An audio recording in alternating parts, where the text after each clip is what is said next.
Hello મિત્રો, લોકરક્ષકના વિવિધ સંવર્ગોની સીધી ભરતીની પરીક્ષા પદ્ધતિમાં ફેરફાર કરાયો છે. હવે શારીરિક કસોટી ફક્ત ક્વોલિફાઇંગ રહેશે, તેના કોઈ ગુણ ગણવામાં આવશે નહીં. જ્યારે રાષ્ટ્રીય રક્ષા યુનિવર્સિટી કે નેશનલ ફોરેન્સિક યુનિવર્સિટીમાંથી કરેલા કોર્સ માટે વધારાના માર્ક અપાશે. ઉમેદવારોની પસંદગી અંતિમ યાદી ઓબ્જેક્ટિવ એમસીક્યુ ટેસ્ટ અને વધારાના ગુણને આધારે તૈયાર થશે. હવે આ એમસીક્યુ ટેસ્ટ બે ભાગમાં લેવામાં આવશે.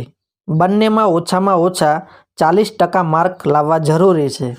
હવે તેનો સિલેબસ જોઈએ તો પાર્ટ એમાં રિઝનિંગ એન્ડ ડેટા ઇન્ટરપ્રિટેશન, જેના માર્ક 30 રહેશે.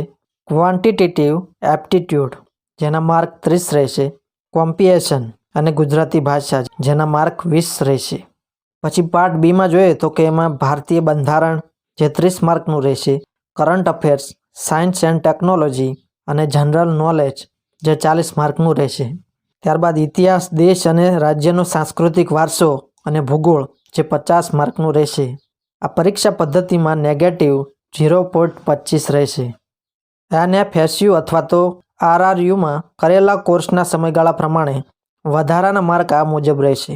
જો 1 વર્ષનો કોર્સ હોય તો તેના ગુણ 3 આપવામાં આવશે. 2 વર્ષનો કોર્સ હોય તો 5 ગુણ, 3 વર્ષનો કોર્સ હોય તો 8 ગુણ અને 4 કે તેથી વધુ વર્ષના સમયગાળાનો કોર્સ હોય તો તેને 10 ગુણ આપવામાં આવશે. ત્યારબાદ ફિઝિકલ ટેસ્ટ જોઈએ તો મેલ ઉમેદવારોને 5000 મીટરની દોડ રહેશે, જે 25 મિનિટમાં પૂરી કરવાની રહેશે.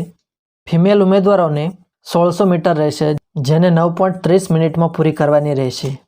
એક્સ સર્વિસમેન, જેને 2400 મીટરની દોડ રહેશે, તેને 12 મિનિટ અને 30 સેકન્ડની અંદર રનિંગ પૂરું કરવાનું રહેશે.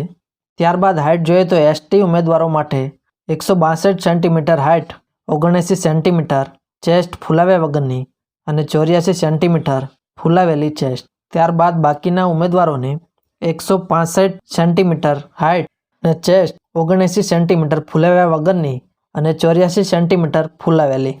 ત્યારબાદ ફિમેલ ઉમેદવારોની હાઇટ જોઈએ તો જે એસટી ઉમેદવાર છે તેઓને 150 સેન્ટીમીટરની હાઇટ અને જે અન્ય ઉમેદવાર ફિમેલમાં છે તેઓને 155 સેન્ટીમીટર હાઇટ રહેશે.